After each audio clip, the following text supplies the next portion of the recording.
What is up, everybody, and welcome back to another episode of Skip. Working on the behind the scenes animation for Cox in Space, and I'm glad that you're here to join us. Um, if this is your first time, you may not be aware that um, that what we're doing here, but what we're doing here, of course, is working on animation for a cartoon that we are putting together for a pitch, and you can help us out. If you want to go to coxinspace.com, that's COX in space.com, you can go check that out there. And you can check out the first clip that we've got going on. Um, Cox in Space is COX in Space. It's the Cox brothers, the rooster you see on the screen. That is Richard Cox, um, and he is one of our main heroes, if not the main hero for Cox in Space. You check it out. Check out the first clip of what we have going on up there. It sets up the first episode pretty well. Uh, and you can like and subscribe and share from that video. That'll take you to our YouTube channel, and you'll be able to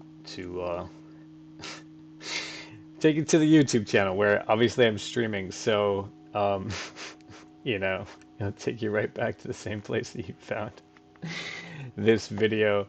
Um, if you want to come and chat with me while I work on this, you absolutely can do that. Go up to the Cox in Space again, and you can click on the Discord link that's there, and that will connect you to our Discord that is not a public server, but yeah, you'll be able to chat with us. It's open to anybody who would like to do that. Um, just a quick ask is all that I ask that you just come in. If you do decide to do that, just come and bring something. You know, be a person. Not a bot, and be the type of person who enjoys listening and speaking. Um, because that's the type of people that we enjoy conversing with.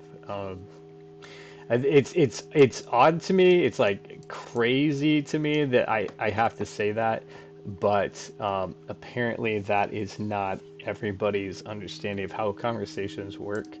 And so, uh, you know, uh, some people believe that they should uh, just talk in a conversation and have no desire to hear from the other people in that conversation, um, or that the reverse, and you know they don't care.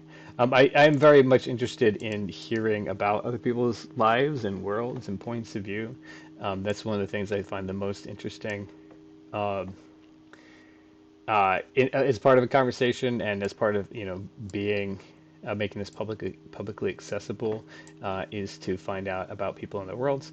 But I have found out that is not always that's not always the case. That's not always true for everybody. So um, yeah, if be prepared to be interested in others. um, I guess. Also, if you come in and you have something that you would like to talk about, that's fantastic as well. I am down to have a conversation about what you're down to have a conversation about. Uh, we may not agree on that topic, and that's okay. I believe that is a totally fine way to talk, but talk about those differences without having getting too stuck on being right. Yeah, in that that will definitely put a damper on the conversation. So perhaps this sounds like I'm putting too many qualifiers on a conversation. So maybe you're like, oh no, am I the type of person? If you're having those thoughts, am I the type of person who might be? You probably are. You probably are the type of person. The irony of what I'm saying to you now is that the type of person who does need to be told these sorts of things actually is unaware. of the fact that they're not a good conversationalist, and they think they're a fantastic conversationalist because generally they will talk about themselves, and themselves and their points of view only, and they don't do that. But if you're the type of the person who's like, I don't know, I would love to talk to you. You're definitely my type of people. As much as I talk on this show because I'm filling the space, I don't really enjoy. I don't really enjoy doing that. It's not my favorite thing to do. My favorite thing to do in meeting new people is finding out about their lives. Jeez, it's not that late. I don't know why I'm stressing out because I think that's to stress you on like a dog does. But yeah, no, I enjoy hearing about other people's lives, and I enjoy finding out about who they are, what they do, where they're at in their life, and all that sort of stuff. Um, so yeah, I feel like I don't know if I'm going to be interesting enough. You probably will be, probably. Um, if you are a person who enjoys things, experiences the world, step aside yourself. If you think you're the best at everything, I will probably not find you very interesting, unfortunately for you. Um, if you think that you deserve to be the center of attention, I probably won't find you very interesting. But if you're kind of like me, that like you prefer to kind of sit in the background and kind of observe the world. Those are my types of people. Those are my favorite types of people. I do have a number of really good friends who that's how they are and who they are, and I love them dearly. Ones who uh, are, you know, casual observers of the world, and they let the world be what it is, without trying to make it such a thing or having to be the big the topic and focus and whatnot. I find people classified in that group type A, no main character syndrome or whatnot, to be kind of tiresome because at one point they need to be they need to be adored. They need to be, uh, there's a whole bunch of words, coddled, and I'm just like, geez, like I feel for you. Like, generally it comes from some sort of like they didn't feel like they got enough attention as a child, or they feel insecure in themselves somehow. Um, and so that's why they do that sort of thing. So I feel for you, if that's the situation that you are in. Um, but at the same time, like I lived in LA for a number of years, and I met a bunch of that type of people. And I was probably also that type of person. I probably am that type of person to a certain extent. Um, I might be just acknowledging it for the first time here. Obviously, I was in LA, right? Trying to get attention that I felt like I deserved. Um, but yeah, just tiptoeing around people's egos is tiring. And people who just they enjoy chilling and cracking a few jokes and being weird. And there's not a whole lot of stress beyond that. Like that's really my favorite moment. That's actually how I met the two writers and producers who are on Cox and Space, Aaron Cosbiel and Logan Gifford. Is we were just in circumstances where, we were just allowed to be goofy together, and there wasn't a whole lot of agenda attached to what we were doing or how we were spending time together. And so we just we entertained ourselves in those times, and that really like made that bonded us in our friendship, both with Logan and with Aaron.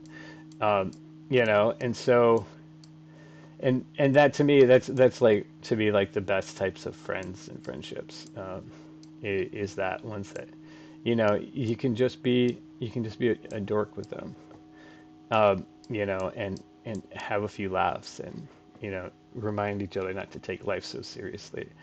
Um, and it really is, again, it's it's really the people who feel like they need to be the center of attention, or life has to turn out a specific way for them because they've viewed it that way. Where it does get to be. does get to be much. Um, so with that, I'm sure I've scared off everybody, and so I'll continue doing this podcast by myself um, as I work on this. One of the things I do want to call out, I mentioned it on most of the shows, so I want to make sure that I mention it here too, is that you can support the show by going to our Patreon. So if you go to coxinspace.com and then click on the Patreon link on the bottom, you can always support the show that way. You can also go to our merchandise tab and buy merchandise there, and that will help support the show. So that we can be doing this more often, spend more time doing it, and that we can get further with the artwork, and continue to do these animations and get these animations done, and hopefully hire actual animators to be able to do this, to work with our illustrators so that they can work in tandem with each other, and it won't be so much on me to try to patch all this stuff together like you see me doing here. Now you're like, I thought you said you were working on the animation. I am. I'm building individual characters right now and how they're going to move. Uh,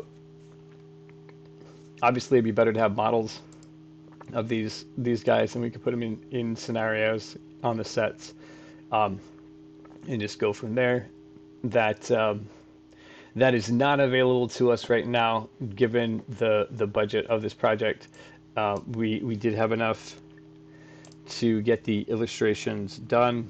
The producers have all contributed for that to get these done, drawn by our illustrator Jack Haynes, um, and now here we are.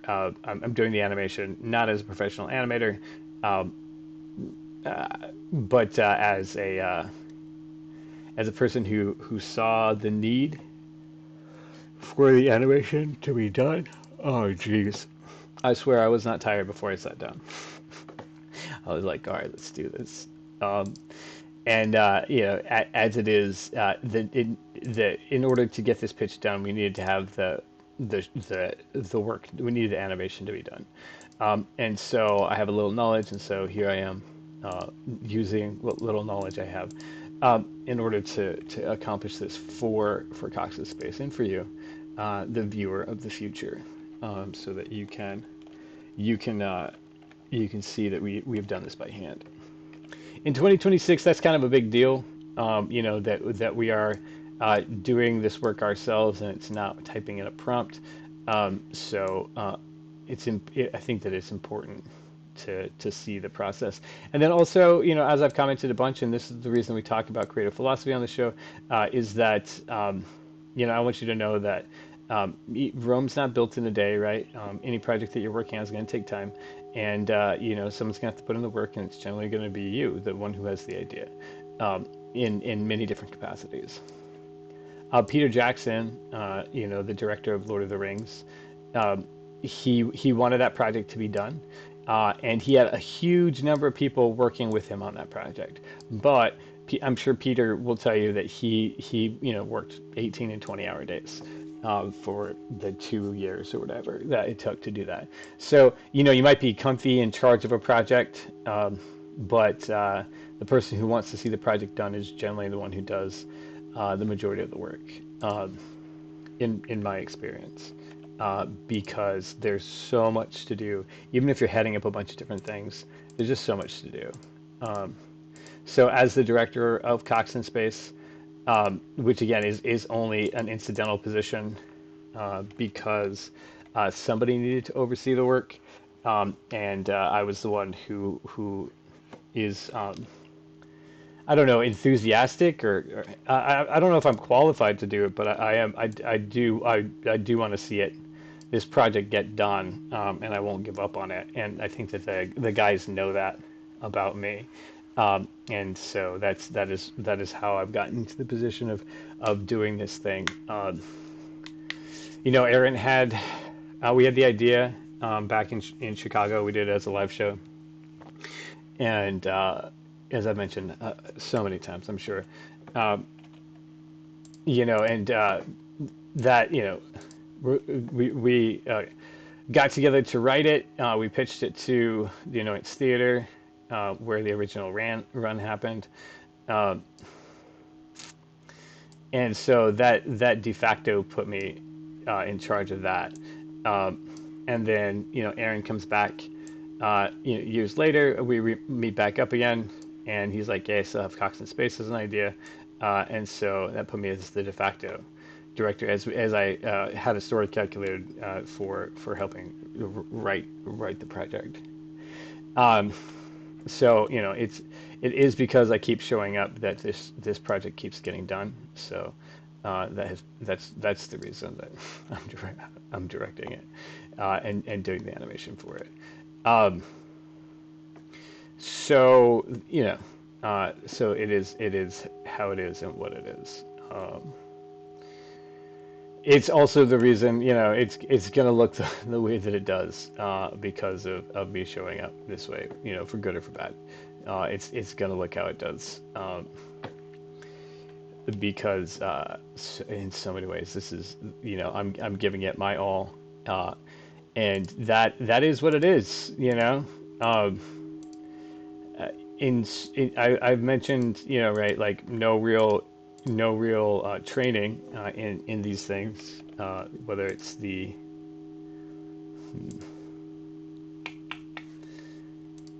that's not what I wanted to do though. Whether it's the animation or direction, I haven't gone to school for those things. I have training as an improviser, and I have spent a long time thinking about storycraft and how story dynamics work. Um, so that I have developed a philosophy as to how you can uh, intentionally craft stories, right? And I've played with elements, animation elements, and thought about those, although not as extensively as Storycraft. So, um, but in my creative philosophy is that anyone anyone is capable of doing anything that they set their mind to, within reason, of course. Uh, but most things that are done by people are done by ordinary people. There are extraordinary greats who only they're the only ones who are capable of doing such things, uh, physical feats, without training. Um, yeah, there are certain limitations to that. There's innate abilities and things like that, but by and large, um, from my experience, most things can be done by most people, whether that's flying a plane or being a surgeon or any number of things beyond that. Um, there and I arguably have a high intelligence, and that's not a brag. I actually hate it a lot because of the difficulty. I'm actually going to talk about that a little bit later.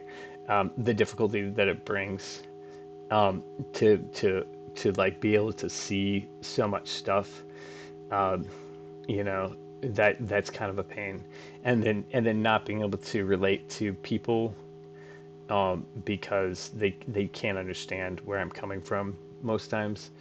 Um, that's kind of a pain too. Um,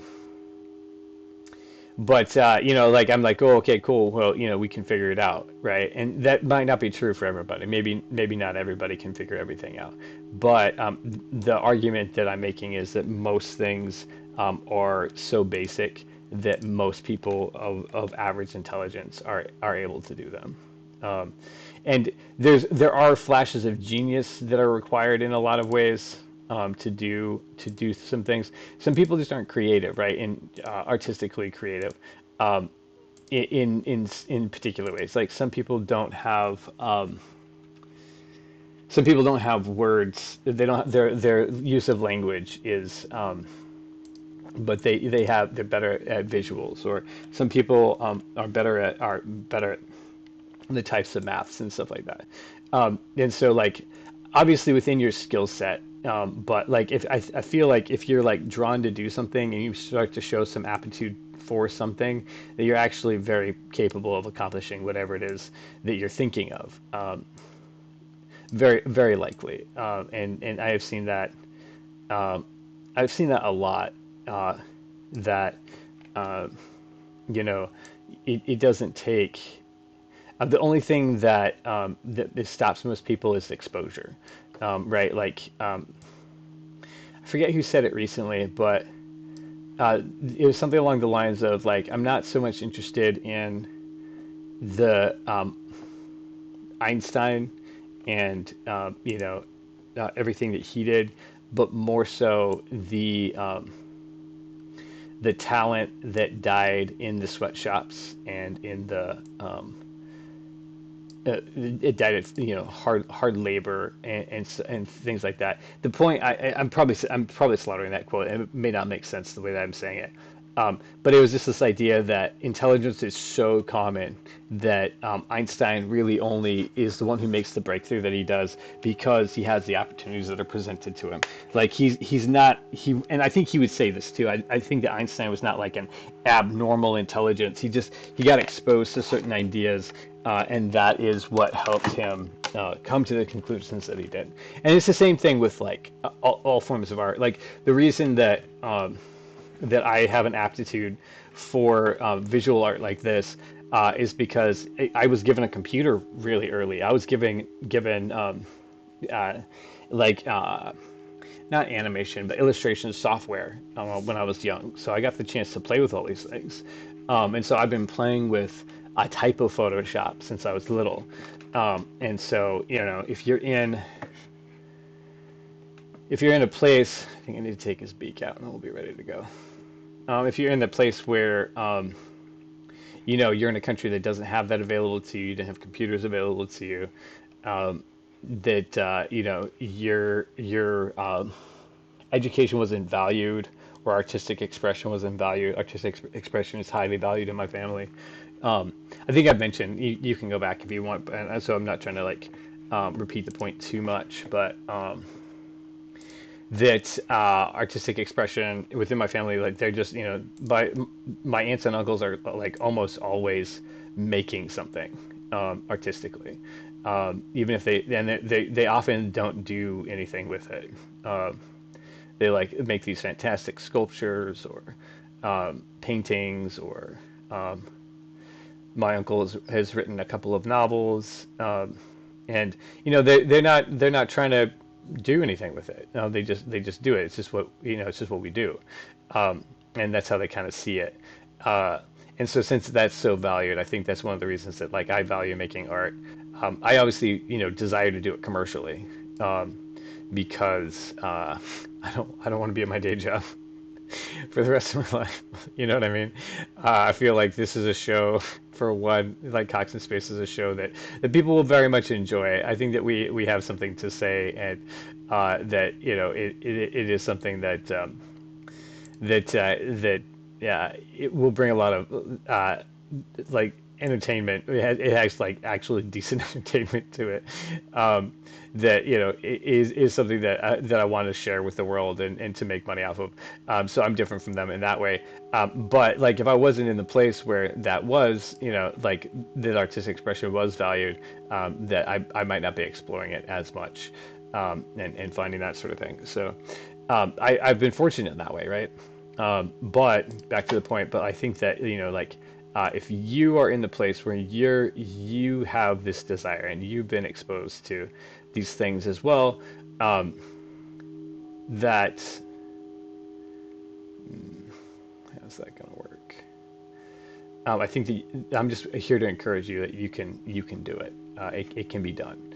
Um, Once you start looking at the mechanics of how people do things, when you really get into it, you might be like, no, I'll never be able to. And then when you really, I mean, if you like get over that hump of like, no, I'll never be able to, and then you start looking under the hood of like what people are doing to accomplish things, you go, oh, it's just a simple series of steps. Um, and that's generally the case. I had this really great boss, one of my favorite bosses, a Libra. She ran this place called the Bark Bark Club in Chicago. It probably is still open because she's awesome and she did a really good job of building the community around her and being a part of that. But yeah, she used to say that you can train anybody to do any job. It's attitude that you can't train. Um, and to me, that was real profound. Um, made a real big difference in the way that I think about a lot of people is that that no job for the most part. Again, there's some aptitude stuff that if you don't have fine motor skills, probably you shouldn't be being like a fighter pilot. Um, but I mean, you could be a commercial pilot for sure if you have the eyesight for it. You could be a commercial pilot because that's, from what I understand right now, it's just literally pressing buttons. Um, it's not nearly as challenging as it used to be. But yeah, but if you want to, with the thing that you're drawn to, once you begin to get into those places and see what they're doing, you're like, oh, it's just a simple series of steps, and people have broken it down to make it easy for them, right? For other people to do it. Um, it's rare that something is real groundbreaking, or that it's not that it has to be. It's not doable, so. And again, that there are degrees and caveats to that for sure. That was kind of a broad generality. Some people who don't have the mental capability because of their mental acuity, they're never probably going to be able to be astronauts, for instance. Um, but they might be able to go into, they might be able to work for NASA. They might be able to do uh, to be in that. Um, I mean, you look at the son of a diamond, the diamond mine owner, or emerald mine owner from South Africa, is the owner of a owner of a rocket company now. Uh, yeah, I joke that, and he's doing it poorly. I might point out it's only on the backs of all the people he's ripping off. But I digress in that. Um, I did want to share uh, that I'm glad to be doing this today for the big reason that I was having a really rough day today, just like mental health wise.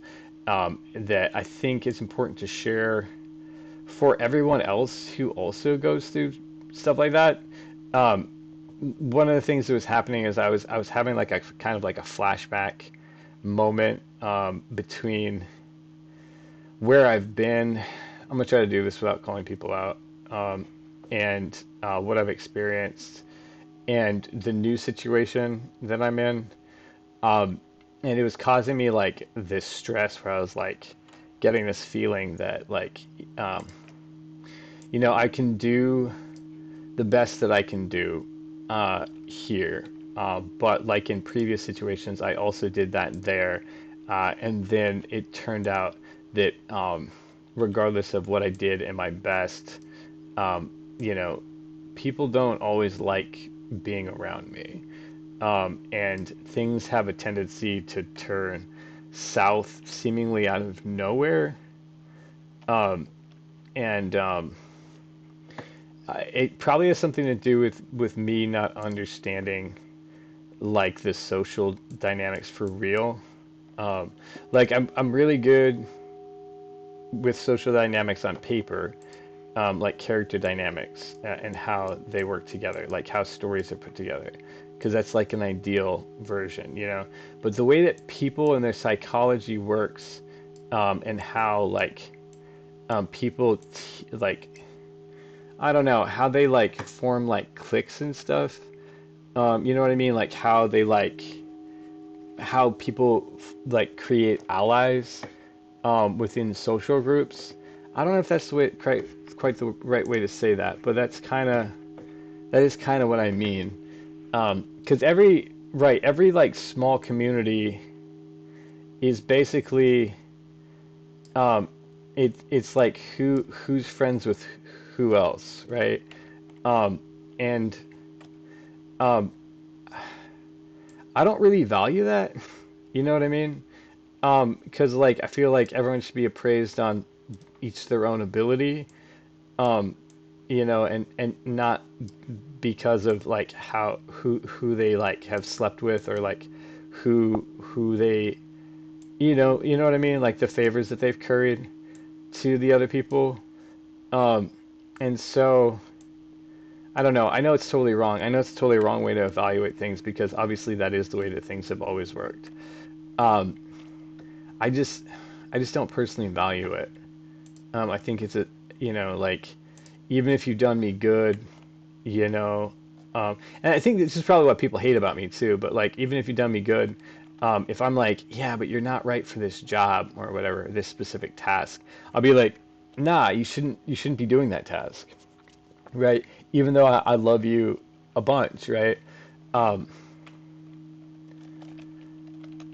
so and so like in social circumstances, I feel like I'll get into them with, I'll be like, well, here's the case based off of the facts as I see them, and people will be like, no, we're siding with this person instead, um, because we know them better, or like, they bought me lunch the other day, um, like that, and so I don't know. I don't know. I was having a sort of like a similar feeling today that was what's going to be happening at where I work because I'm having like I don't know. This dude just won't leave me alone. He's like being like real aggressive in a lot of ways, for no real reason that I can understand. Um, I don't dislike him. I just um,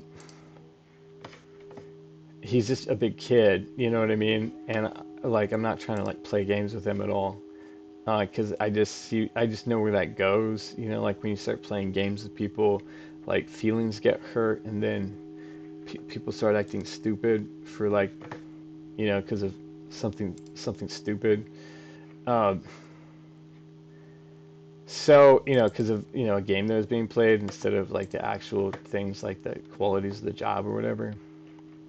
Anyway, um, but it reminds me of this other situation of where I came from. Over the last like decade where the same thing was happening. I was like, oh man, so I was stressed about it, and so because I was stressed about it, I was like disassociating really hard. Richard Cox pulls out a medical device and scans a fat cat with it. Meow. Um, so anyway, yeah, so I was having a really bad day because I was like, I don't know if you guys you can comment below. It'd be cool to hear other people's thoughts too about what happens with them, but like disassociation to me just feels like I'm watching events happen around me, and I can do all the things that are required, but like um, it's just really far away. It just feels like everything's really far away, um, and so that I couldn't shake it. I knew it was happening, and it's like when it's happening, all I can do is really just ride it out, and just let it occur, because there's not a whole lot I can do to stop it. It feels like, oh shoot, when it starts, and just write it out. So I did that. Richard Cox pulls out a medical device and scans a fat cat with it. Meow. I think I need to switch her up.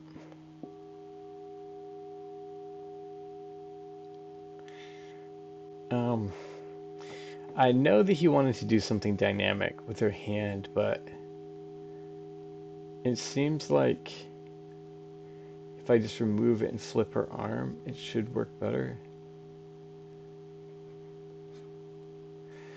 So anyway, I'm glad to be here with you guys. This is something that really feels like it gives me purpose. Straws a massive gun, aiming it at the fat cat. I'm gonna hit him with multiple O's. And then this bit. I don't think he would survive that. Do you need to bring that up? That's super far away. Um, so anyway, I am glad to be here with y'all, and to be you know among the living still.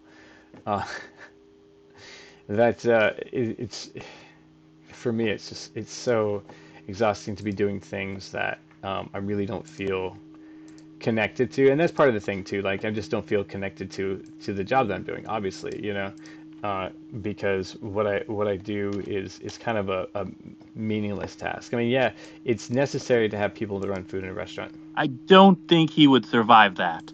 uh, but like, it's a job that anybody can do, um, and it's a struggle, sometimes because I'm like, I know that I can write, right? I know that I can do voices. I know, funny, like I do animation. And if I was putting 8 hours into animation, this thing would be done. Um, but I'm doing something that just seems to have nothing but a paycheck attached to it. And then if you don't do the paycheck thing, then you're just homeless and nothing can be accomplished. I've been there, so I know that bit too. And so it's so wild in that way, these differences. Um, so I don't know. And so like then that spiral starts. I'm like, well, none of this is gonna matter anyway. They're gonna hate me eventually in the end. And they're gonna side together against me to do the things that they want to do. And I'm just like, what's the point? you know?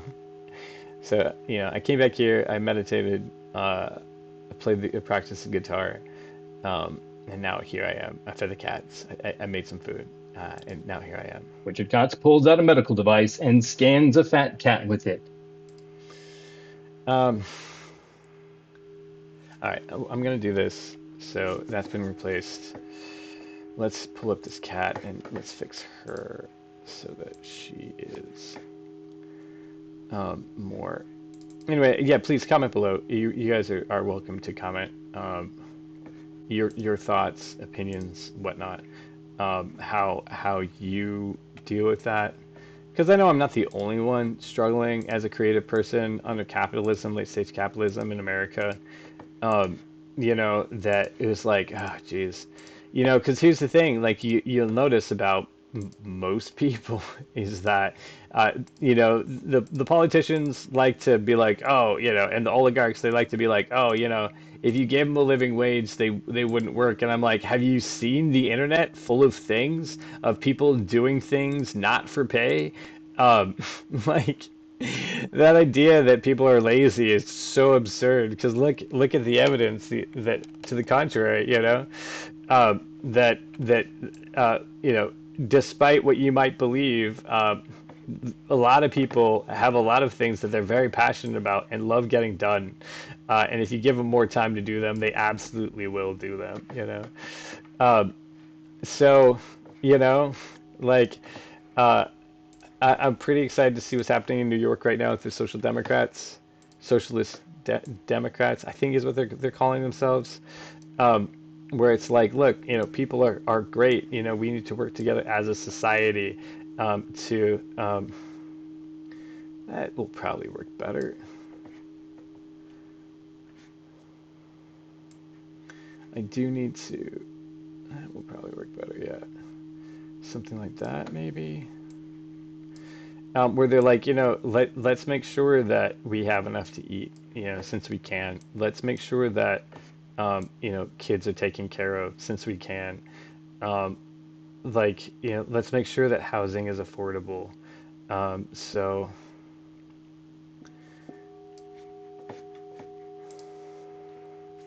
hmm, I think I'm going to do it that way. I think I'm going to remove the hand altogether. Like it is pretty for that single shot. It is pretty provocative to have her gasping with her hand to her mouth, because it's you don't have to hear it, but you get to see it. So uh,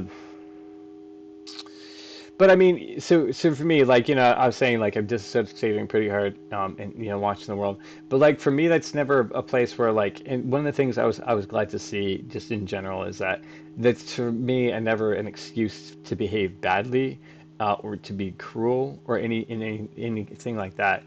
For me, when I get into that state, I really just I get this feeling that I just need to lock in. Like yeah, like I just need to focus to like look through the thick. You guys have read Sylvia Plath? The bell jar. She describes like when she gets in the state, it feels like you're underneath this like observation glass. That's a it feels like, and so like since that's the case, since I feel like I'm like I'm playing from a controller point of view where I'm watching a video game versus like experiencing it. Like for me, it's just like I just gotta lock in to get through this level, right? Because I know it's not gonna last forever. But strive to be kind as possible, to continue to be polite, just get the work done, you know, because this is not an unusual circumstance for me. Like this is not something that like is startling to me because, I've been dealing with this for most of my life. Like I used to smoke so much weed because of it, just so I could have this like leveling effect. Like it wouldn't be an up, it wouldn't be a down, it'd just be like across the board, like one feeling. And so since I've stopped, like it's definitely since I've sobered up, it's definitely been like, no, it's still there. And so the things that still did then, which is just you have to push through. You just need to focus in times of extreme stress. Is just what you have to do. And so I was really glad for that. That I was saying that I was like doing my best, trying not to make mistakes, trying to not get in people's way, trying to like be as efficient as possible, still be courteous to everyone around me, and as much as possible. Um, but it's a big difference. Like there's a big difference in between my whole personality and like a locked in, stress personality. But it is what it is. Um, anyway, yeah. So I think this is gonna work. I think I'm gonna take her jaw off, and then try to get that as a separate piece. But let me save this real quick. Um, because I know I'm never gonna have that hand, right? So she's never gonna be able to use that hand in a shot. Um, so that's one thing. Let's try to get this because she has to say meow. Um, I'm also really excited to get Cox in Space off the ground. We were talking last night as we were getting together, and we finished the first scene of episode 5, and started on scene 2. Oh, I'm sorry. We read through the first scene of episode 5 with Logan, and then started working on scene 2 of that, which is it's turning out really interesting, as most of it does. Um, Damn, her whiskers. Oh man. Okay, I'm gonna have to patch those whiskers out. And then I don't even know how to put those in without. Okay. I'm gonna have to take them from. But you see where they are, right here. They're right here in this space. Um, so anyway. Um,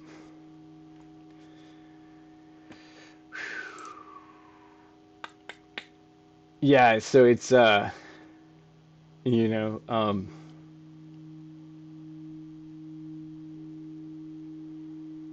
it just is what it is. This is what it is.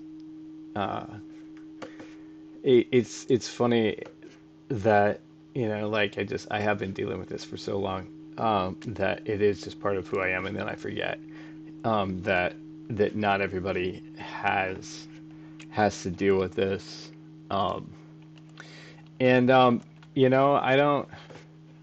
It's not really like woe's me, or like I have any problem. Like it's just a kind of normal situation. I just kind of forget that like it's not everybody's normal. So people are like, "Are you okay?" It seems like something's going on. You're lost in thought, but like really, like for me, I was like, I'm having absolutely zero thoughts right now. I'm literally just trying to continue moving, because of the situation as it is. Like it's not. I'm not mad. I'm not upset. I'm literally feeling nothing, like absolutely nothing. And and and it's an interesting state of being, to be in a void.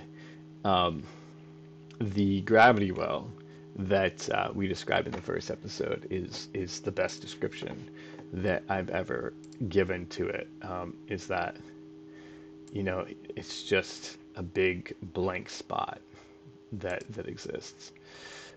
So, um, you know, what do you do? What do you do but write it out?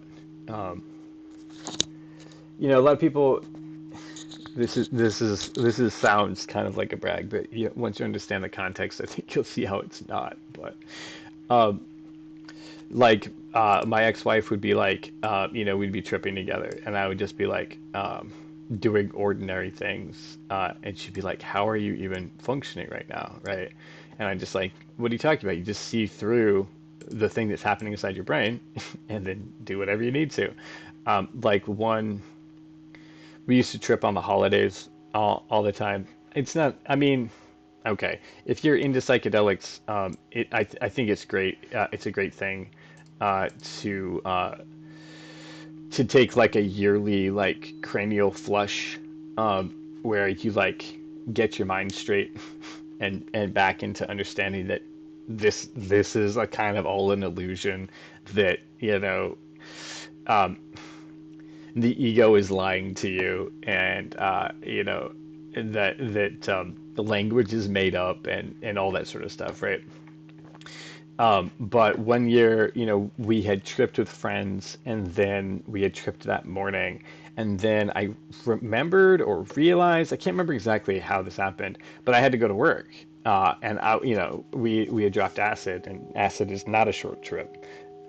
So be warned if you're if you weren't aware. Um, and I was like, all right, I'm gonna go. And she's like, how are you gonna go? Because she was like, I'm still like tripping hard here, right? And it comes in waves too. You'll think that you're fine, and then all of a sudden, be overwhelmed by the psychedelic experience again. And it's real subtle sometimes. So you don't always necessarily know you're doing it. I was just like, of course I'm gonna go. Um, let's do this. I'm gonna do this, and then I just went to work and did the things that needed to be done there, because it was just a series of routines that I had practiced before, and just seeing through that. Um, and for me, that was nothing, because I've been dealing with since a kid, uh, you know, manic and depressive episodes, where you don't necessarily have full control over your mind, but the little bundle of neurons that is you, your consciousness, has to take action still. Um, so, you know, you just do what you do. And like I said, that does sound like a brag, right? But you can see where it's not. Like, due to the fucked up situation of you know the learned brain chemistry of being under constant stress. uh, Sometimes, I've realized that sometimes you don't have to respond to that stress, and you can still get shit done. So that is what it is. I don't do psychedelics anymore. It's been a bunch of years since I have. They're just not fun. They kind of I've done them a number of times to like get it. You know what I mean? Like, psychedelics are great for ego disillusion, for like getting rid of the idea of what is I. And then recognizing that we're a small part of a much bigger thing that's happening. And that's I think what they're really good for. But beyond that, uh, you're going to get that same experience pretty much every time you do it.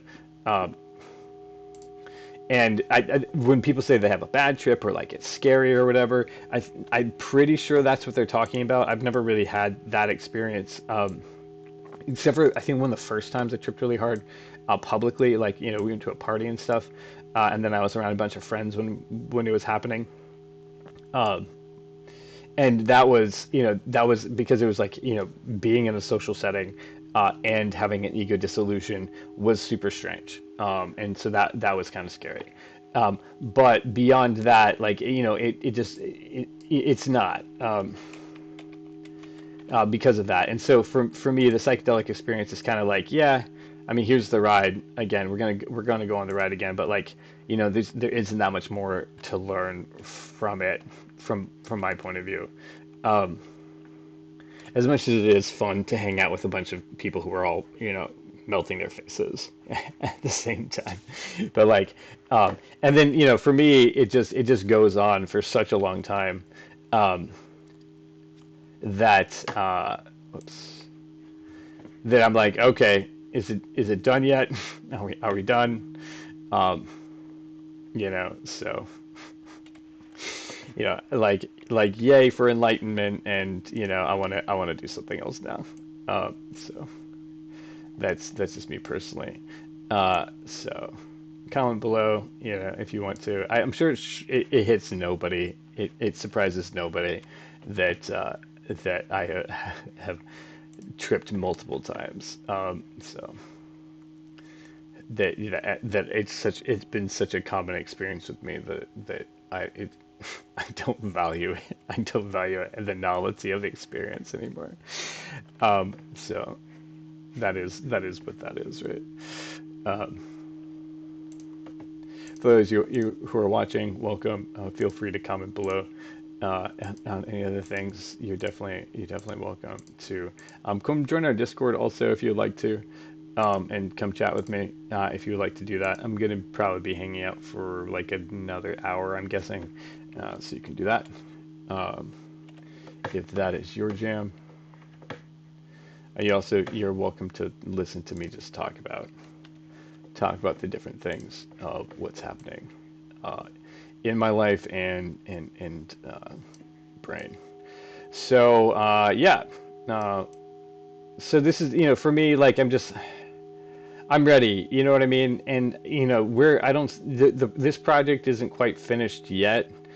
Or like it's not quite there yet to be like presented because I still want to get to like Luna's song, but I'm personally like I'm really looking forward to being able to work professionally on Cox in Space, as in putting in, that 40 to 60 hours a week on it, with the writing and the animation and voice acting, and, watching it become a thing that other people get to experience and enjoy. They have their feedback on, and that we get to then, interact with the public with and over. So quite a bit. I am for that. And then that's the thing. Like I'm just like, you know, uh, when I'm working this other job, I'm like also thinking like, oh man, like I could invest all the time into this, and I could really like, try to in all the jobs that I've had, like I could try to get promoted and move ahead and all that. But then always I'm like, but why? But why? Um, because it just, it's, none of it's fulfilling, is the thing. I've tried to be good. I've tried to go straight, and professionally pursue the things that you're supposed to, the money and um, for some of it, the religious experience of trying to be like in a ministry, um, you know uh, and I've tried, but like it still wasn't, it still wasn't. This is one of those things that I'm like, I probably, regardless of what happens next, I'm probably always going to be uh, a creator, like to create stuff to entertain people. Um, and that just is, it's like it's just who I am. And I've sacrificed a lot to do it. And so that's just the case, is that um, one of the things that as a young man that really struck me is I'll quote from Bukowski that, he's something along the lines that, like, if you're going to be an artist, know that you're going to sleep on park benches, that you're going to, eat, like, I think like candy bars for dinner or something like that. I forget exactly what the quote is. Where is this? You're going to be sleeping on park benches in the cold. Why is that all the way? No, I didn't put that there. I need to go all up here. You're gonna lose your friends. You're gonna be alone a lot. Um, and well, I remember first reading, it, I was like, okay, that's cool, that's fine, I can deal with it. And then now I'm, 42, and it's really like I'm like, oh, yeah, I mean that is true. You know, there's I have friends who are now grandparents. And I have that's not her jaw isn't cute when it's done like that. Let's see if I can make it so it's still cute. I have people who I have friends who have retired, like my brother. He's retired now. They have careers. I have a friend who's a military liaison. Um, oh, her jaw is not cute. I need to make that smaller. Okay. Um, and I'm happy for them. I'm glad that they have their kids. I'm glad that they have their houses. I'm glad that they have their careers. And then at the same time, I'm like, man, it would be nice. It would be very nice to have this, finally come together, and not just be a desire. That was not the thing that I wanted to do. Not just his desire of things I want to do, but the actual results of a job. And I get it. It just takes time, little girl, right? As the Jimmy World song says, you're just in the middle of the ride. But as I'm getting older, I'm like, better happen soon, or I'm be an old man, and still have not reached the thing. And for me, it's not for lack of trying. Like there are, I have found in a lot of places that like I don't fit exactly in a lot of places. That I was in Hollywood, and I was working the scene there, and I realized that wasn't for me, and I don't feel like there's anything wrong with that.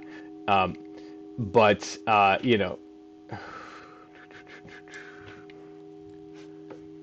on, and like I wasn't for the commercial film industry, like that wasn't going to be a satisfying job for me. Uh, and I was still in the throes of studying storycraft, and I was like, that this is really what's enticing to me. Um, and I thought that it had to do with improvisation because that was such a passion of mine for so long, or at least that's how I saw myself for so long. Um, and so like it's just this. How am I gonna make this cuter? Um, See how she has this really fat. No, that's not the one. How she has this really fat jaw when it comes down. It's just so big. Um, that I want it to be like little and cute when she opens her mouth because it's just not. So I'm just like whatever it is that I do in this world. See how far it has to come, and maybe. Oh, geez, it's just so. I think what I'm gonna do is clone the top part down on the bottom part. I think that's how it has to do, but it's gonna be real tricky. Um, and it's so much for everybody, right? Like I'm sure that there's lots of people. You guys can definitely comment the desires that you've wanted to reach and still haven't. I would love to hear that as part of your stories as well. Um, but and I understand that not everybody reaches their goal. right? Like it's not it's what's I'm thinking of too many things at the same time. It's not a given, right? That just because you desire something that you will achieve it. Um, and in some times, in some cases, the thing that you desire to achieve isn't even achievable in your lifetime, right? One of the big things that I hold on to and think about a lot is how Einstein was, and I'm not claiming to be Einstein in any stretch of the imagination, because his breakthrough was definitely, I mean, more far-reaching. Um, but Einstein, he went to his grave not knowing that quantum mechanics was going to exist. Um, for instance, right? Oh, shoot, I should have done that on a different layer. Okay, let's just see how it.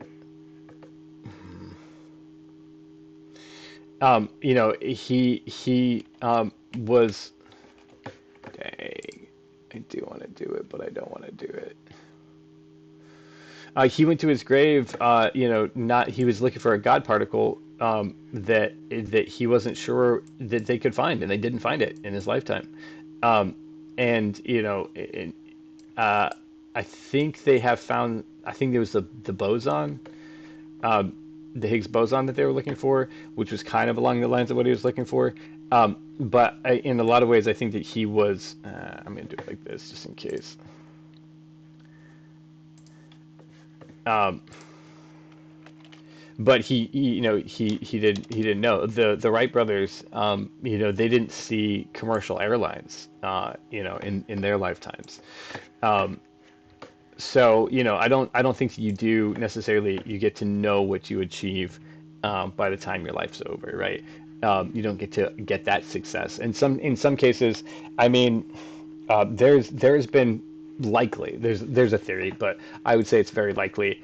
There's more that's been discovered and forgotten than has been written down in history. There's always been someone somewhere who found something and nobody cared enough to record it, or it was only used by that person in that way at that time, and that was it. That was the last technique, um, you know.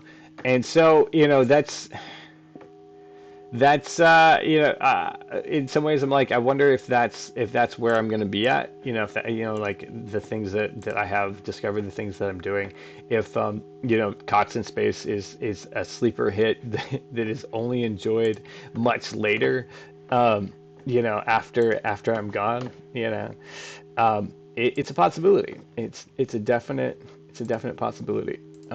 So that is what it is, and how it is. But you know, uh, I bring this back on the show quite a bit. Um, that just because you haven't seen it yet, just because you don't know the outcome, doesn't mean that you should stop doing it. And I say that mainly to myself, right? That I don't know what's going to happen with Cox in Space, but I do know that if I don't keep working on it, there we go. She got a cute little mouth now. If I don't keep working on it, it will never get done, right? Like if I don't do the animation for Cox in Space, there will be no animation for Cox in Space.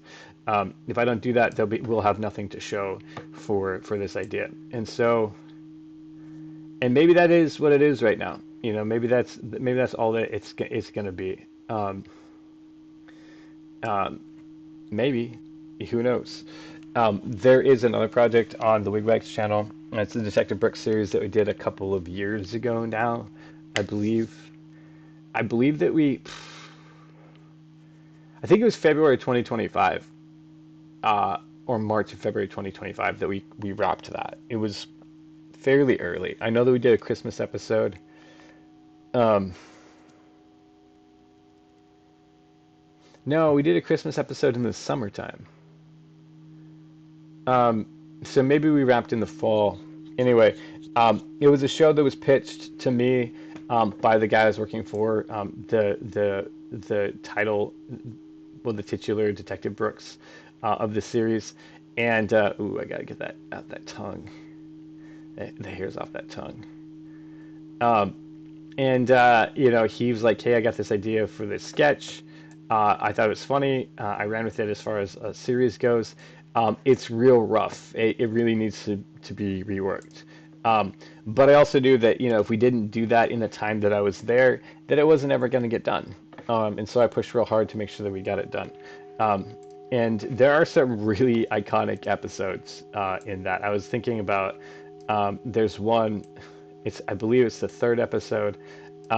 Which is called the Thin McCool line. If you want to find it on this channel, which is like a music video episode. Um, and that one's real funny. And there's another one that takes notes from that. I think it's called Half Christmas or something like that. 1/6 Christmas. I think that's what it's called, 1/6 Christmas, which features Logan Gifford as Santa Claus.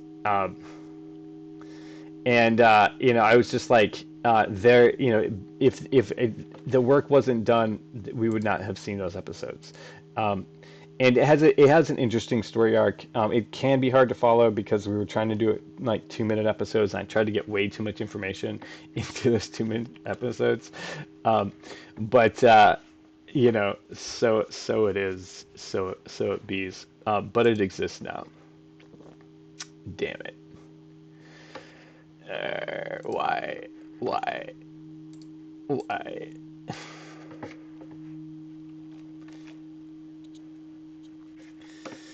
And let's go back and do this, and then export this as John 2. So, and that's the thing, really, is it's better that it exists than it doesn't exist, in my opinion. And so that's why I continue to do this show. That's why I continue to do this animation, so that it can exist, and that we can see it exist. All right.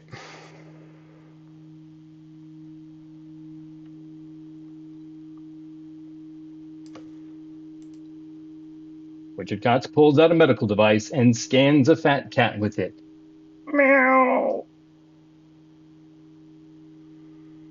Okay, so I want that meow to happen right here, more or less. Um,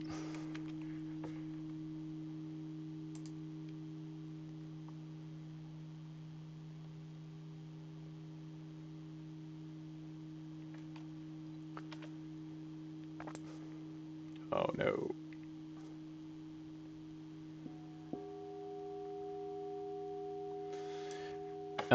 Yeah, so please, whatever your project is, whatever your passion is, I would say please pursue it with everything you've got, because nobody else will, and you will just be left being like, well, what would have happened, Um, I have a friend, had a friend. I haven't talked to him in forever. I'm sure we would still be friendly. Named Matt Mages, who reminded me when we were improvising back in the day. We were on a team with a bunch of people. Actually, Wendy Mateo, who you may know from the Chicago theater scene, and Lorena Diaz, who is on Chicago Med now. Um, we were on a team with her, and he said he had this really interesting insight, in that he was like, the reason I don't do things is because I'm afraid. Or he said the reason people don't accomplish things is because they're afraid of what's going to happen, like what the result is and how they're going to be judged afterwards. And so it's better in their mind to never complete the project than to complete it and for it to be a failure. Something along those lines. And that was real profound to me. See if that goes. Meow. Um, because, of course you're going to be judged. You're going to be judged whether or not you complete the project, too. You're always going to be judged. People are always going to have something to say regardless. And so in my mind, it became this thing where it's like better to finish something and then talk about why it sucks or why it was good. Let people then have an opinion about it than to leave it in this idealized state where, it never existed, because you don't have anything to talk about at that point, right? Um, all the houses that you're going to build one day, um, don't amount to a hill of beans, as they say in Louisiana. Richard Cox pulls out a medical device and scans a fat cat with it. We're gonna let that bloop bloop bloop bloop bloop bloop happen for a while.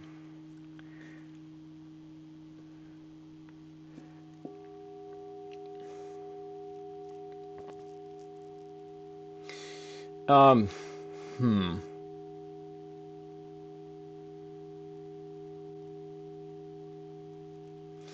Let me watch this previous sequence real quick.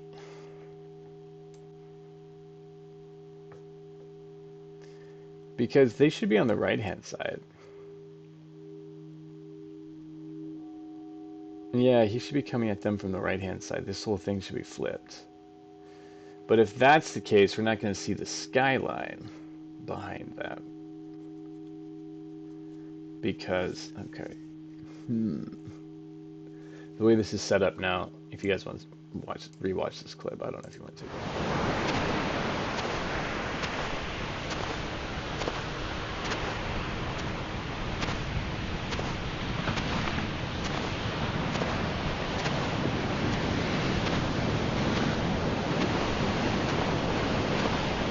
I don't remember these pussies being quite so fat.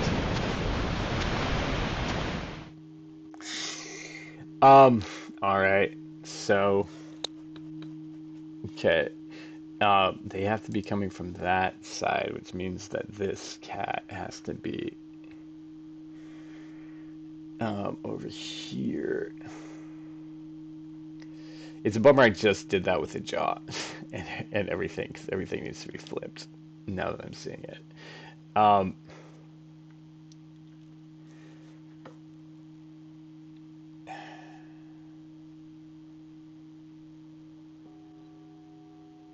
and she doesn't have a back. She's literally a corner, so she has to be in the corner. Um,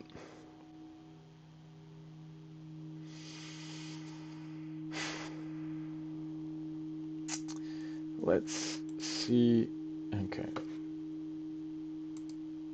I think I have to I think I have to flip these this way.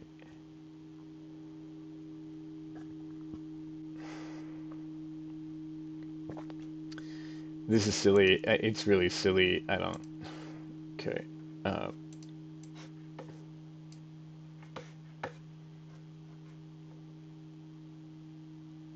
what? No, that's not. That's not what I want. Um, maybe it's this one. Nope. This one. Yeah. Vertical. I think this is the one. Nope. Okay. Across the horizontal axis. Okay, we can do that way. Hopefully this will work for that. It did not. Where's the jaw? Okay. Let's click this, and then we're gonna click this, and we're gonna figure out where this jaw's at. Oh man. Okay. And that's definitely gonna need to be fixed here.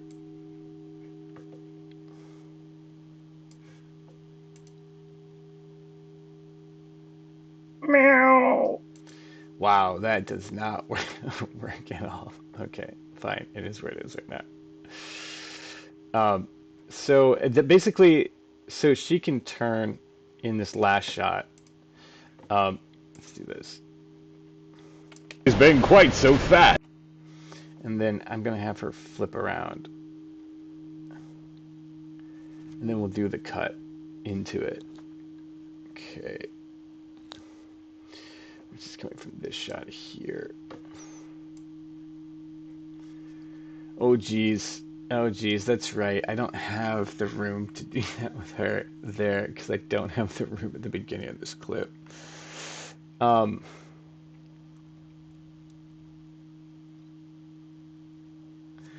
but what if we do? Um, What if she stops and then flips here? So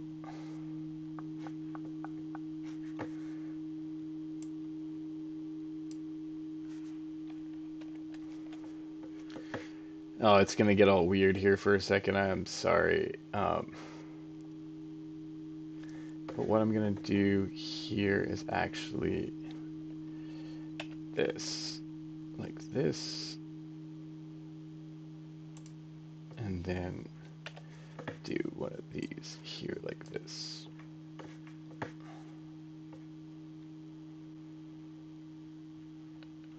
Oh no.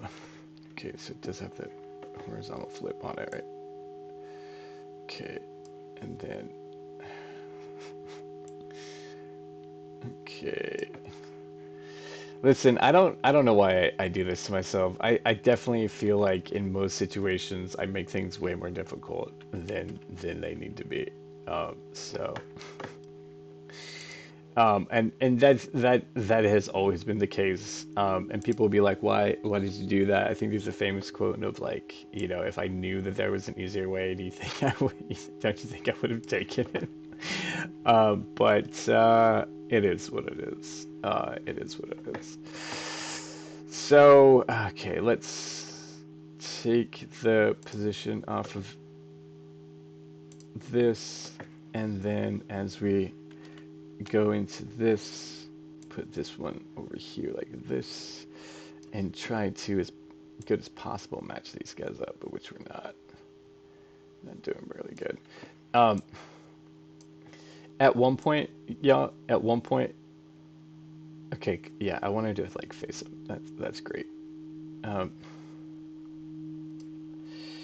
at one point, I'll have done enough, you know, art, animation that I'll know how to do all this stuff, and then I'll always be learning more things, of course. But it'll be good. It'll be good to be doing that. That some of these challenges that you're seeing me struggle with right now, I won't be struggling with, and everybody will jump for joy, especially me. I'll be the one who's the most jumpy, the most joyous. So ooh, you really need to take that rocking off. There's no more walking anymore either. Um, that happens on Subcat here. Okay, because that's a whole different thing here. So that's 13 frames in or something, 13 seconds in. Let's watch what happens on, whoops, Sub Beach.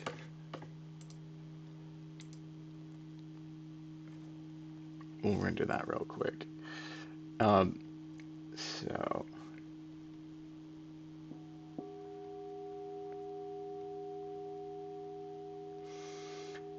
there is more there happening.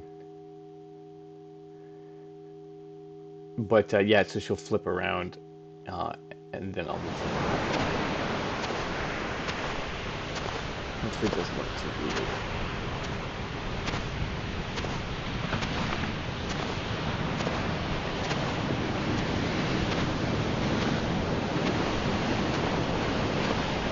I don't remember these pussies being quite so fat. Okay. So the walking definitely needs to come off, but she needs to come up a little bit. Okay. When she's here. Oop. Yeah, that's true. Okay, here, and we're gonna go like this, and then whoop, whoop, whoop, whoop, whoop. No. The hell am I moving? Something that's not even there. Okay. We want this one, and we want her to come up a little bit, like right there. And then here. Too high. Too high. Okay.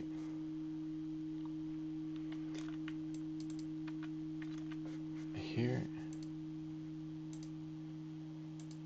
That might be right. Let's do that. We'll give this a render real quick so it doesn't get all weird. Um,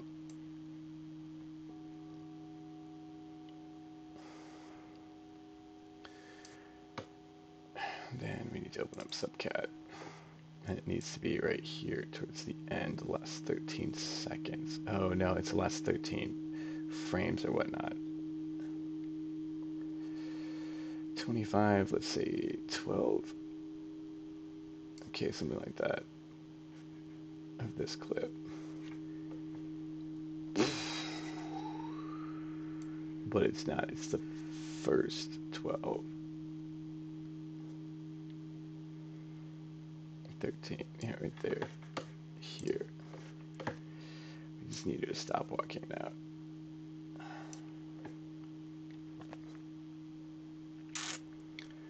We're just going to delete that there. Actually, we need to do this. This one is here. We'll do that so she ends flat like she's supposed to, and then hopefully that will all work out like that. I don't remember these pussies being quite so fat. Oh, but it's sooner than that because she's hitting that edge. She's still walking. These pussies being quite so fat. Where did she hit the... I don't remember these pussies being... It's right there, 1827.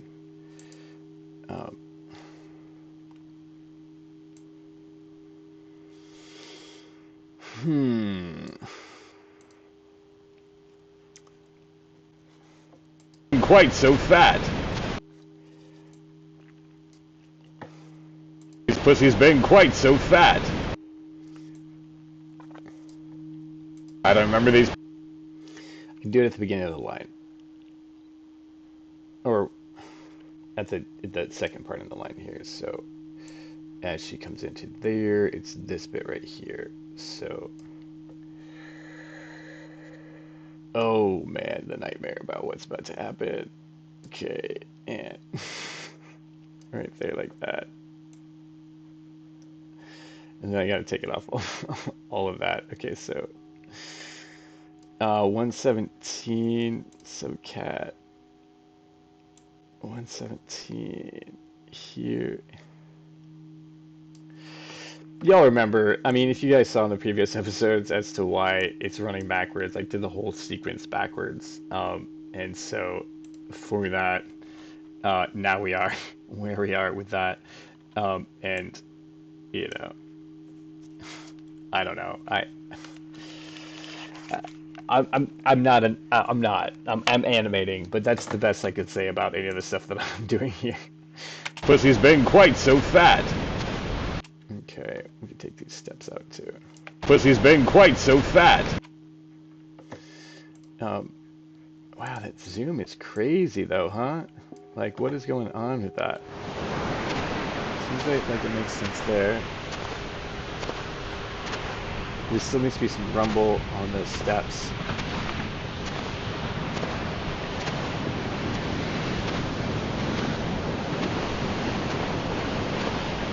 I don't remember these pussies being quite so fat. Okay, that worked.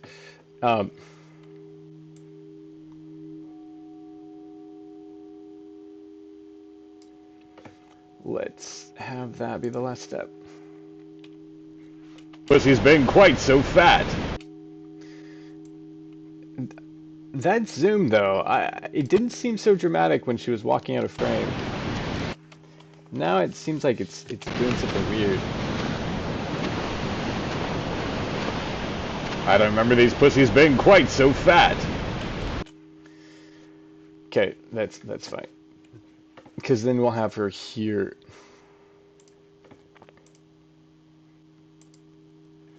Or is this the... Oh no, this is... That's a whole different... I'll just watch it for fun, guys. Cogs in space, Not in your face, spreading spreading happiness happiness through the universe. Peter and Richard are here for you. At last, it's Cox in space. So there you are. That's the theme song. Doing the theme song thing. I don't need this open anymore. Uh, so now she's here, and then we can have the Cox approach on the right hand side. So she's looking. She's in the same position as she was over there, and she is looking. All right. Um, okay. So we can have Richard approach um, without his arms up. So that's the cat. Here's Richard. Have him walk weird like he does. It's been really fun, and some of the animation, that walking motion, it's so silly, just the back and forth, and the way that Richard moves is so goofy that I enjoy it. I don't know if I'm gonna keep it, and ultimately in the big version, the adult Cox in Space or whatever, the final version. Um, you know what? He could have his medical device out the whole time and bring his arm up. So, um, I mean, I know I did all the editing of his arm, but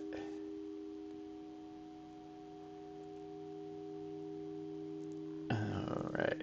I know that one thing I need to do is I need to create a whole different layer that I can bring in, and then ultimately this whole thing is going to be that compressed layer here. The other problem, of course, is Peter has no rest of his body because it was covered by that arm the whole time. So, um, I'm gonna have to figure out a different way to hide him. Also, now that she's there, it's hiding the city, which I do not like. Um, I wonder, can we do scoot that over just a little bit? Oh, because she's gonna mask out that corner that is obviously right there. Um, that's too close. We have that much space. That kind of works. Richard Cox pulls out a medical device and scans a fat cat with it. Um,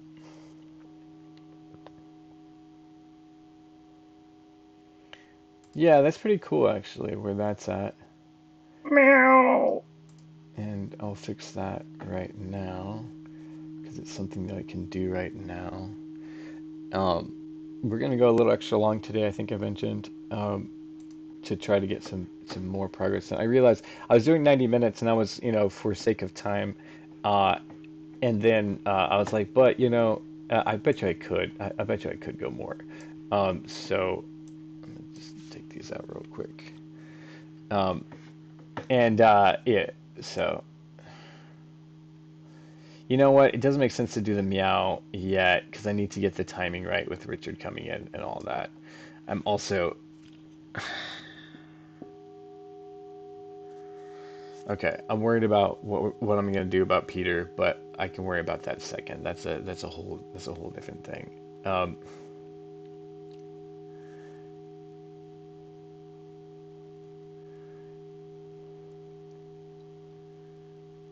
okay, I think I'm gonna put the device back in his hand across his chest, um, so that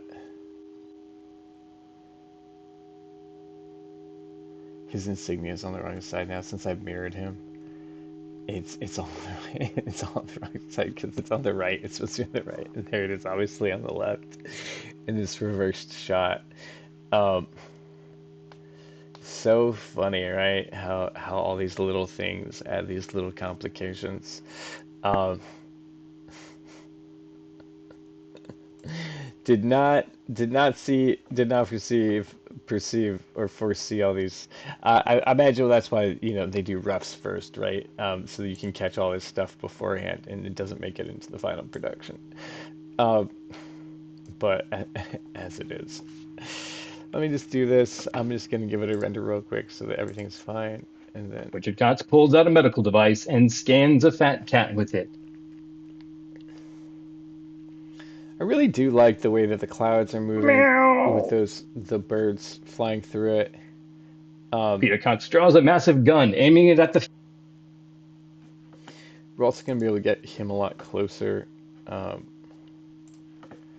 here because he has more, So I think I'm gonna walk him up like maybe that close, and then I could have Peter coming out with the gun here. Like maybe he can just lean in.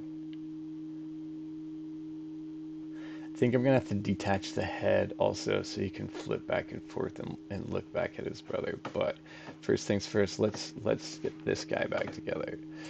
Um, and put his arm back on. Yeah, this one.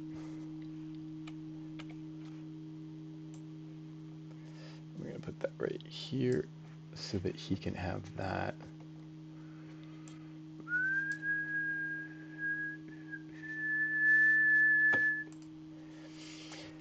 I will say this about the Cox Space theme song. It's silly. It's very silly.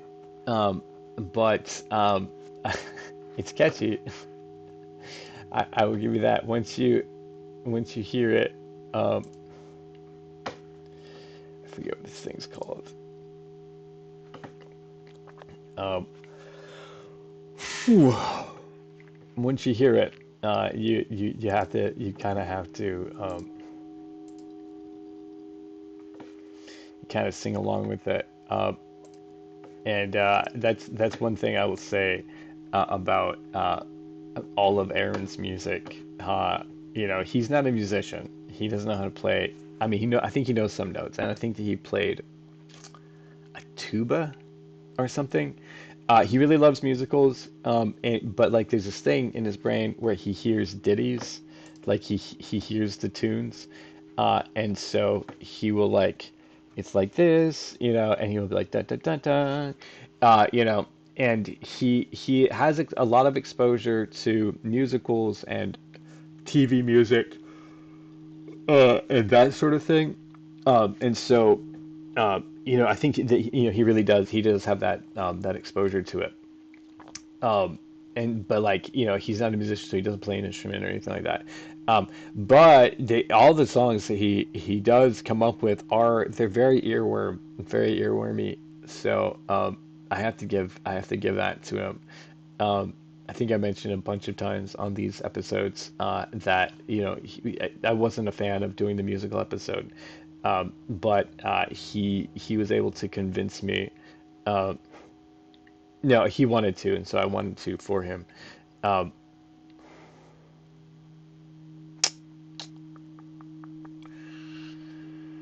okay, so it's gonna have to be a separate thing. It might be on this layer that he does the walking, but it's gonna have to be on a separate layer altogether. I need a new layer so that I can have him raise the medical device, but then also separately,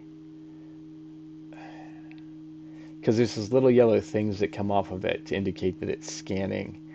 Um, and so I need him for it to be raised, and then that shows up and then starts doing like a warbly thing. So he's scanning.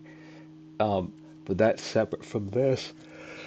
And then also, his beak has to be separate because it has to move at the same time as everything else too. So that all has to be on different layers. So, hmm, hmm, it's tricky. This is the me painting myself into a corner and trying to figure out how to get out of it. Um, I enjoy that solving that problem, but it's still tricky. Um,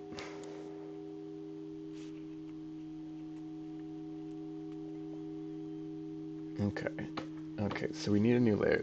That much is clear.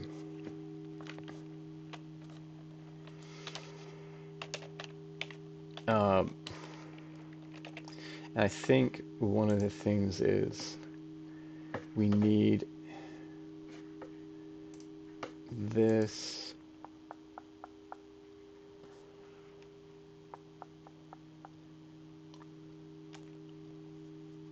Ugh.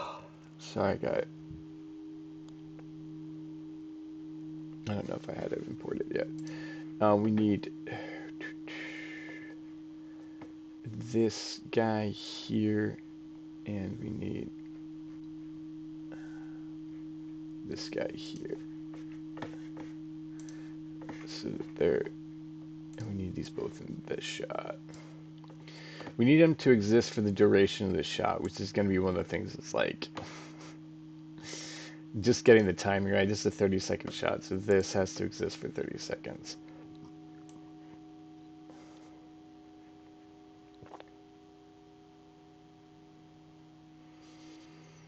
Um, there we go, something like that. Also, it needs to be flipped.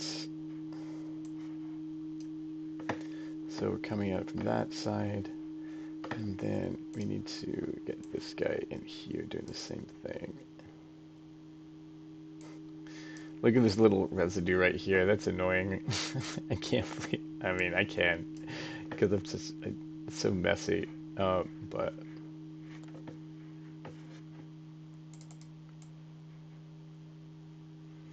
because this is like from somewhere on the suit, wherever it was.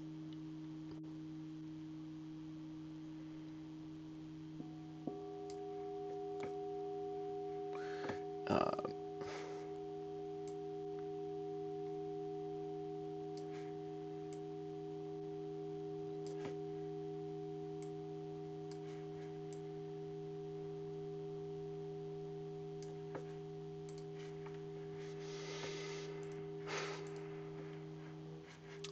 I'm thinking some thoughts, but I'm not going to share them with you, unfortunately, guys.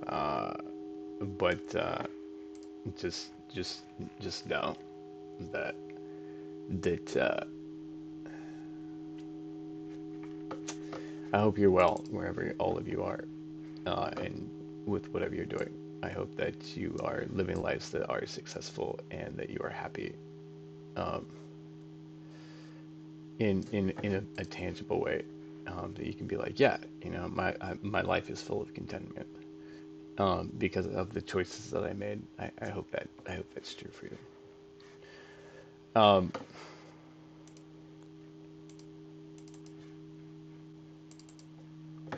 because you know, I'm always happy to know that my friends are happy. A friend of mine recently, new friend, from work, he just got to see his kids again, and I know that he's really been wanting to. He strikes me as a very good dad, because he seems to very much want his kids to do well and be well, in all of the ways that they are. He's not getting along with their mom, right now, and he's been really worried about, the custody and all that. Um, but yeah, no, he's such a great dude. And it's just, he cares so much for his kids, and it's obvious. And he finally got to see him again. And you can just see he was just so happy. He got, some photos and videos with them. And I was just so happy for him. I was just like, that has nothing to do with me, right? But like, just that, he reached happiness in his life. Um, it was just, it was just so great, just to see him smile, about, the good thing that had happened. Like, I was really excited, for him, also. So, um, yeah, yeah, I guess that was more or less what I I wanted to say. So for you, wherever you are and whatever you're doing, um, I hope that you're also, those things that really fulfill your life. I hope that you are getting them, and that they are the sorts of things, that, fulfill you. Um, I went on a little rant. There they are, these little specks. There's more, I think, there. About how, like, I was like, I don't really feel it, in my own life. Um, And that's just true. That's just an expression of where I'm at. Um, it's not a complaint. It's not your fault. Wherever you are, and whatever you're doing, you don't really have anything to do with that. I was just expressing that, um, because it happens. That's what happens. You don't always get what you want, but if you try, sometimes you get what you need, right? Uh, and so to see people achieve their things, um, to me, yeah, for my friends to achieve their things, is a great joy. So it is a really great joy. Um, I wish him all the best. I really hope that he can continue to work out. That he and his it's like right off the end here. It's supposed to be like right here somewhere, but I don't see it at all.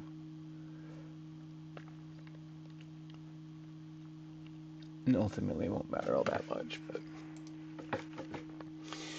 Um, but yeah, no, I just because for him, his satisfaction and his joy is seeing his kids, and just getting to hang out with them and be there for them, um, you know, and that that's what makes a good dad.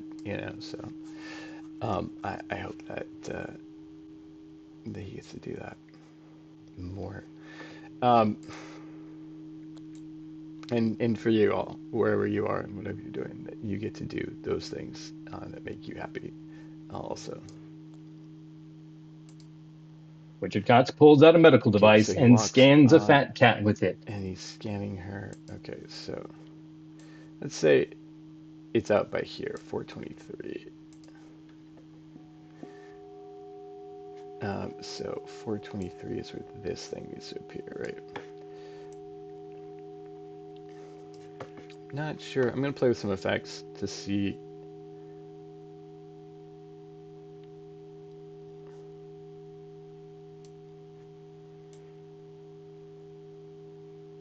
It could just be that. I could make it be like off and on. But I want to do something so it has more of like a, I don't know, maybe like a stretch or a warp or something. Something like that. When it turns on, it's like blam blam blam blam. Let's see what we got. Um,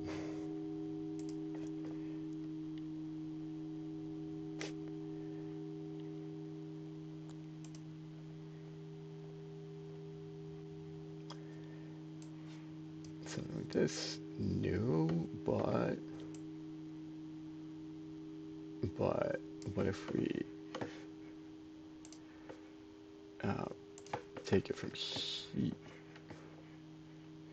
Take it from here. Okay, cool.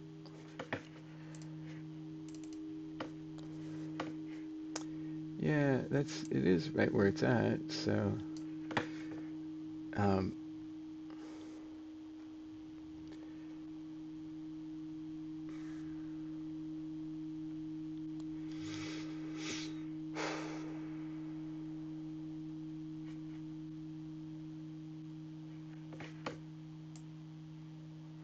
I wonder why it's growing that direction instead of out the other way.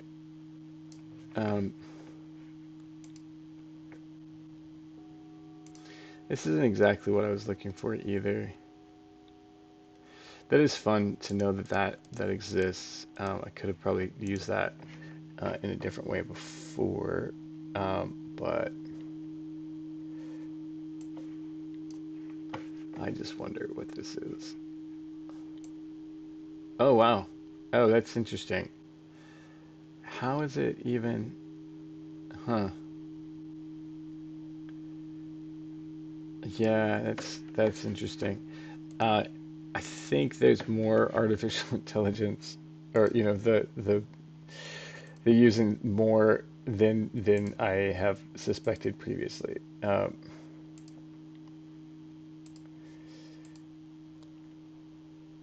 Because of some of those things there, right?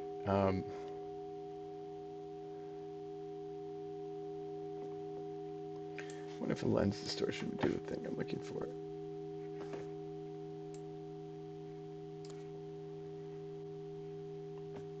Um, let's say we set this here. And then we set this like to be, yeah, that might be more like what, whoa. Why is that all a black? Huh, that's not quite what I'm looking for either though.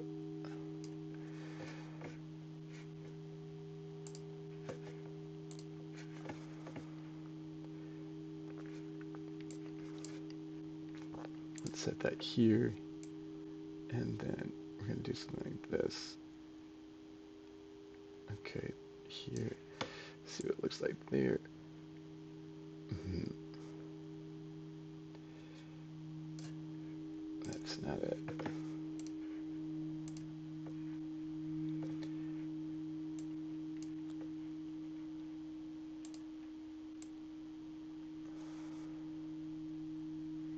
I want it to like lengthen, you know? That's not it. Whoa, okay. So maybe I'll just do a good old fashioned, like maybe that's just what I want. Maybe just saying it out loud, that was what I was looking for. Like if I just have it scale, but not uniform scale, right? So we're gonna have it, and then here have it like,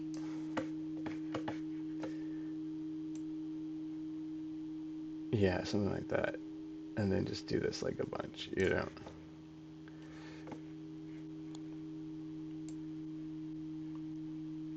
Okay, let's see how slow that is. It's too slow. Something like that. Then we're gonna do this. So it just does that, like wow wow wow wow wow wow.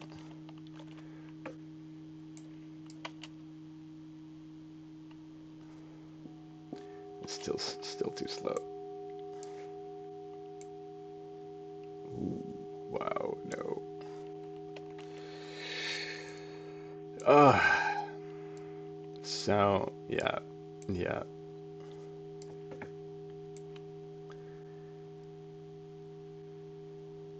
There is there's a lot that goes on while I'm idly thinking about stuff, you know. It's weird. I'll be like, hey, not thinking about anything, but then clearly there's something that I am thinking about that's going on in the background, you know, all the time. And uh, I just it's stuff that you know, one of the things is this idea of like moving in silence, you know, where I think that it's very healthy to talk about the things that is this an out? Okay, cool.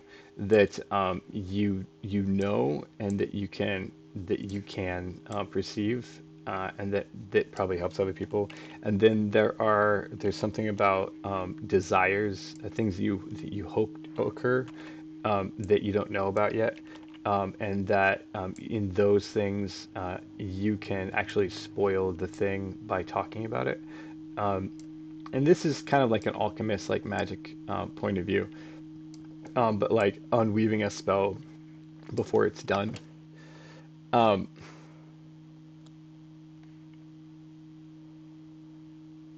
cool.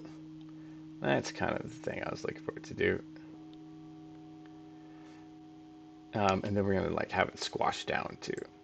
Um, so I'm thinking about stuff, and then I'm like, but you know, and you also need to be careful about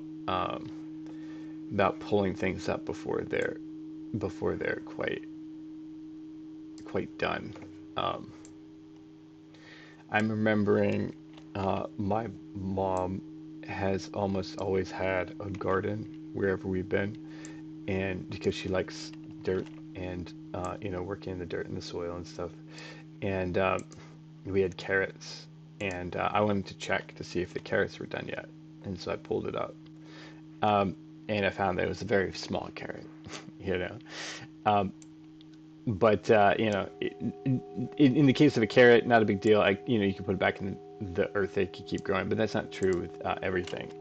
Um, you can actually. I tried to transplant a tree one time, Christmas tree, into a bigger pot because it was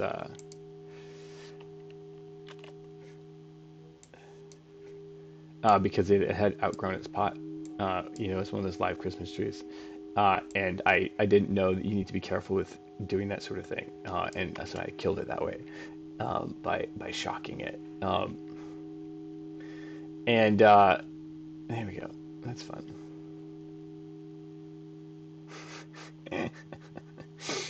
I think I also want to get it. Is there? It's funny. I think what I want to do is make these a little bit more random so that like this, that's fine. But then for this one, I want it to be like even like longer. So it's like, kind of like reaching out to the kitty. And then this one will be like, you know, it's like reaching out to the kitty.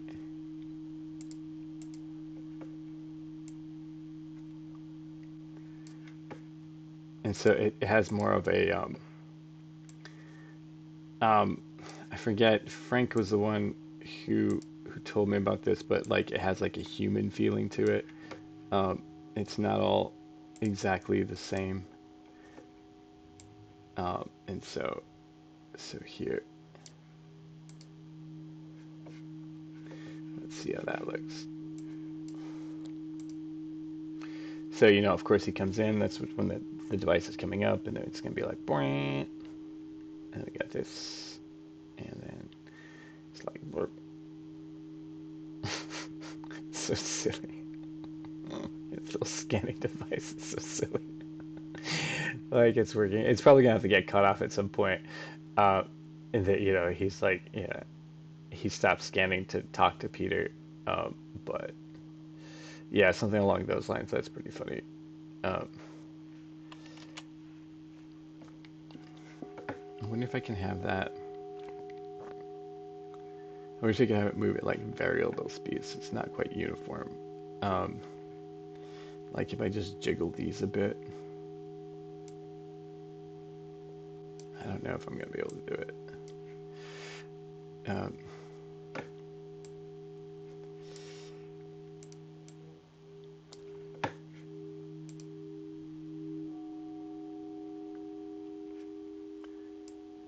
like that, and then just do it like so. It's a little bit like that.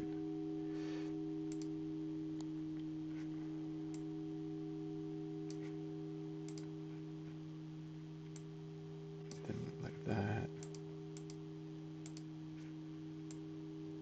We're gonna do this one. So this one's also like this. I don't know. Maybe it's not gonna work, but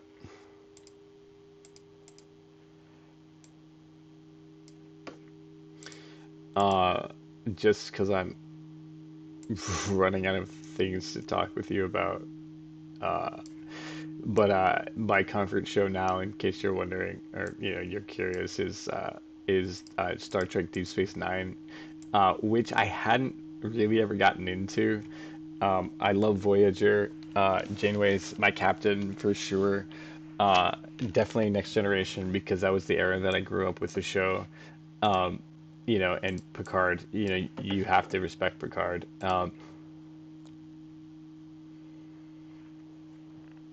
Ooh, that's fun. So it has like more of a warpy kind of look to it. Yeah, there you go. Nice. Um, but no, I've been watching Deep Space Nine, and I just got through the first season. And I've always kind of like poo-pooed it because it's like, what? How could this possibly be interesting? Because it's just outside this wormhole. But it's doing the standard Star Trek stuff, and it has the music and everything. You don't have to watch it per se, which is a big thing for me. Is like for comfort TV, like I prefer to just have it on, and then I'll be doing something else. Um, and so that's the nice thing is they do really telegraph everything that you need to know. so that the blind who are paying attention to the show, who enjoy the show, they can understand everything. Um, their plots are very easy to follow. They're very clear. There's not like visual things that are happening that you have to like tune in for. Um, their villains are clear who their villains are. It's not nuanced TV, which is what I look for in comfort TV. It's not real complex things. In fact, some things that I will start to watch and then realize it's something I'll have to watch and I'll turn it off because it's not the sort of thing that I want to watch. So, but yeah, no, I've been watching that, and it's been real fun. I've been having real fun with that. I actually got respect for Cisco now, where I didn't before, and I always felt kind of bad because I was like the only black captain I don't have respect for. But it's just like, but it's the show. But then now I'm watching it, I'm like, actually, both the actor and the character I appreciate quite a bit. And the great thing is, I think with Star Trek is that they always write people as people, regardless of race or species or whatever. And they've done a fantastic job of not trying to make him like the black captain or anything like that, which honestly was one of the things that I was worried about. Um, and which I was like, I don't know, if I'm gonna like him for that reasons, but he's just a good dad. He's just the best captain he can be. He is he's like him and Archer from the Enterprise series. I've always loved Scott Bakula because of Quantum Leap. It's a time travel show, and again, the era that I'm growing up in. So how can you not? And so I think him and Archer are kind of like tied for third, because you can't unseat Janeway for one, because she's just an awesome chick. Like she's just just a badass captain. She's they put her in ridiculous situations. It's the she has to survive. Um, I gotta change that position. One of the things I'm not liking is how far away it's getting from the. Um, this is really fun though.